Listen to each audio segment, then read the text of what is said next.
नमस्कार, मी सुशील कुलकर्णी. आपण पाहता अॅनालायझर. शिवबाठाच्या गोठातून मी काय बघा ते शिवबाठाच्या गोठातून असं होतं, मला जरा दुरुस्त करतो. शिवबाठाच्या गोटातून म्हणजे शिवसेना उद्धव बाळासाहेब ठाकरे यांच्या गोटातून एक बातमी आलेली आहे आणि ती बातमी अशी आहे की जयदत्त क्षीरसागरांना पक्षातून काढून टाकलं. मुळात मागच्या निवडणुकीत पक्षात आलेले जयदत्त क्षीरसागर पुढची निवडणूक यायच्या आधी पक्षातून काढून टाकायची वेळ शिवबाठावरती आली. मुळात ते पक्षातून काढून टाकलंय की जयदत्त क्षीरसागरांनीच तुमच्या पक्षाला कानाडोळा करून टाकलं होतं? जर काय होतं ते स्पष्ट करा. म्हणजे मला संपर्क प्रमुखांनी जे कोणी आहेत ते त्या काढण्यासाठी जे कारण सांगितलंय ना त्याचं हसू आलं. मुळात शिवसेनेमध्ये संपर्क प्रमुख नावाची जी व्यवस्था तयार केली आहे ना तीच व्यवस्था ही नको ते उद्योग करण्यासाठीचीच आहे. ज्या ज्या पक्षांनी असे संपर्क प्रमुख नेमलेले आहेत ना त्या त्या पक्षाच्या त्या त्या जिल्ह्यातल्या वाढीला एक तर मर्यादा लागलेल्या आहेत किंवा त्यांच्या जिल्ह्यातल्या मध्ये अंतर्गत गटबाजी झालेली आहे. त्या पक्षाच्या वाढीला मर्यादेचं उदाहरण तुम्हाला मनसेचं देता येईल. म्हणजे नगरसेवक पदाची अवकात नसलेले नेते जेव्हा जिल्ह्याचा कारभार पाहू लागतात आणि प्रचंड क्षमता असलेल्या नेत्यांना नियंत्रित करू लागतात तेव्हा एक तर माणसं दुरावतात किंवा आपसात फाटू लागतात. हे असं गणित शिवसेनेचं झालेलं आहे. त्या संपर्क प्रमुखांनी जयदत्त क्षीरसागरांना काढून टाकल्याचं कारण सांगितलं. तर ते काय म्हणाले, जाणीवपूर्वक त्यांनी उद्धव ठाकरेंची फोटो वापरणं बंद केलं होतं. दुसरं, रस्त्याच्या कामाच्या उद्घाटनाच्या वेळी त्यांनी स्थानिक शिवसैनिकांना हाताशी घेतलं नाही.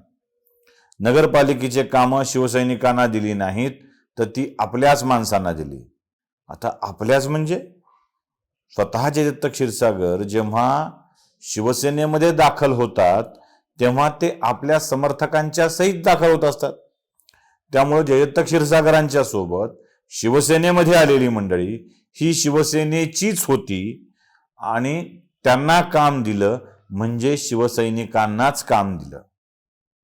जसं उद्धव बाळासाहेब ठाकरे यांनी आदित्य उद्धव ठाकरे यांना मंत्री करून स्वतः शिवसैनिकांना मुख्यमंत्री केलं आणि दुसऱ्या शिवसैनिकाला मंत्री केलं. तसं जसं उद्धव बाळासाहेब ठाकरे यांनी गडाखांना आपल्या पक्षात घेऊन मंत्री केलं तसं जसं उद्धव बाळासाहेब ठाकरे यांनी अब्दुल सत्तार यांना आपल्या पक्षात घेऊन मंत्री केलं ना तसं जसं उद्धव बाळासाहेब ठाकरे यांनी सामंतांना म्हणजे उदय सामंतांना आपल्या पक्षात घेऊन मंत्री केलं तसं जसं उद्धव बाळासाहेब ठाकरे यांनी अरे बहुत लंबी चौडी यादी आहे. म्हणजे हे एक चिमणी आली एक दाना घेतली भुरुकन उडून गेली, एक चिमणी आली एक दाना घेतली भुरुकन उडून गेली अशी गोष्ट धान्याच्या गोदामातलं धान्य संपेपर्यंत सांगता येऊ शकते. इतकी लांबलचक ती गोष्ट आहे. जयदत्त क्षीरसागरांनी पक्षात आल्यानंतर समर्थकांच्या सहित त्यांनी आपल्या समर्थकांना देखील शिवसैनिक केलेलं होतं म्हणून त्यांनी शिवसैनिकांना कामं दिली. अर्थात हे शिवसेनेच्या संपर्क प्रमुखांना कुठून समजणार? कारण संपर्क प्रमुखांना जिल्हा प्रमुखांच्याकडून जाऊ दे कशाला एवढं उघड करायचं. आणि ज्या जिल्ह्यात मुळात इतके वाद आहेत की जिल्हा प्रमुख पदाकरता तिथे हाणामारी होते, जिल्हा प्रमुख शहर प्रमुखाला मारतो, शहर प्रमुख जिल्हा प्रमुखावर केस करतो, या सगळ्या लफड्याच्या मध्ये संपर्क प्रमुख आपला आपला हात धुवून घेत असतात. मुळात जयदत्त क्षीरसागरांच्याकडं उद्धव बाळासाहेब ठाकरे गटाचं दुर्लक्षच झालेलं होतं. कारण जयदत्त क्षीरसागर काही आता आमदार नाही आहेत, ते गेल्याची नोंद ठेवायला राहतील का नाही याचा विचार करायला. जसं ते याचं झालं ना आढळराव पाटलांच्या विषयात, आढळराव पाटील शिवसेना सोडणार हे नक्की होतं. आधी निलंबन, मग माफी, मग निलंबन वापस, मग पुन्हा निघून जाणं, हा जो प्रकार झाला तो आपलीच घालवणारा प्रकार होऊ नये यासाठी उद्धव ठाकरेंनी काळजी घेऊन म्हणजे रीतसर काळजी घेऊन हा प्रकार केलेला असावा उद्या जयदत्त क्षीरसागरांनी इकडे तिकडे धाव घ्यायचं ठरवलं तर आपली इज्जत जायला नको. आता शिवसेनेतून सुटलेले सगळेच, म्हणजे शिवबाठामधून सुटलेले सगळेच एकनाथ शिंदे यांच्या गटामध्ये जात आहेत असं वाटत असेल, म्हणजे बाळासाहेबांच्या शिवसेनेमध्ये जात आहेत असं वाटत असेल, तर कदाचित जयदत्त क्षीरसागरांच्या बाबतीत हा अंदाज चुकीचा ठरू शकतो. कारण जयदत्त क्षीरसागर हे भारतीय जनता पक्षात जाण्याची शक्यता मला अधिक वाटते आहे. कारण बीड जिल्ह्यामध्ये, बीड या भागातलं भाजपचं नेतृत्व तसं फारसं खंबीर नव्हतं. विनायक मेटे यांच्या निधनामुळे आता जयदत्त क्षीरसागर किंवा पंकजा मुंडे या सगळ्यांच्या मधला एक जो अस्वस्थ करणारा विषय होता तो विषयही आता मार्गी लागलेला आहे. त्यामुळं क्षीरसागरांच्या भाजप प्रवेशाची वाट मोकळी झाली आहे असं मला तरी वाटतंय. उलट क्षीरसागरांच्याकडेच मेटेंच्या नंतरची जबाबदारी काही सोपवली जाऊ शकते असाही अंदाज मला वाटतोय. त्यावर आपण पुढे काहीतरी सविस्तर बोलूया.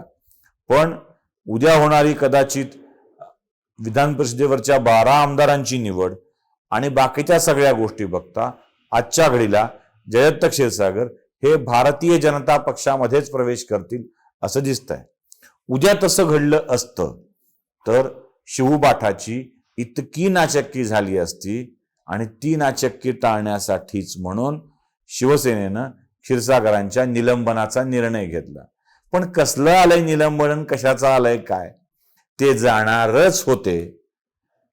यांनी फक्त घोषणा केली. तुम्ही कधी ते बघितलंय का? शेवटी एक किस्सा सांगतो तुम्हाला.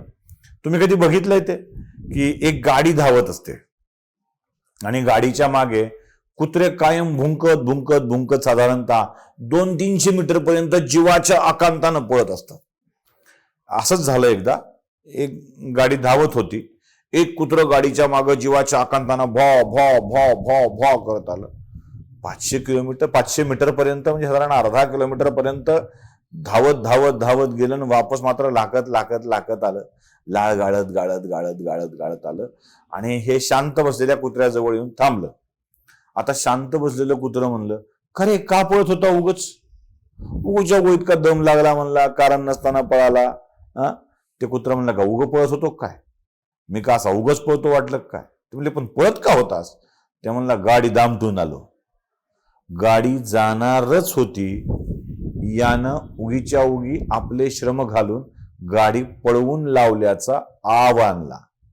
तसं जयदत्त क्षीरसागर जाणारच होते, यांनी फक्त घोषणा करून आपण हकालून लावल्याचा आव आणलाय. यात दुसरं काहीही घडलेलं नाही.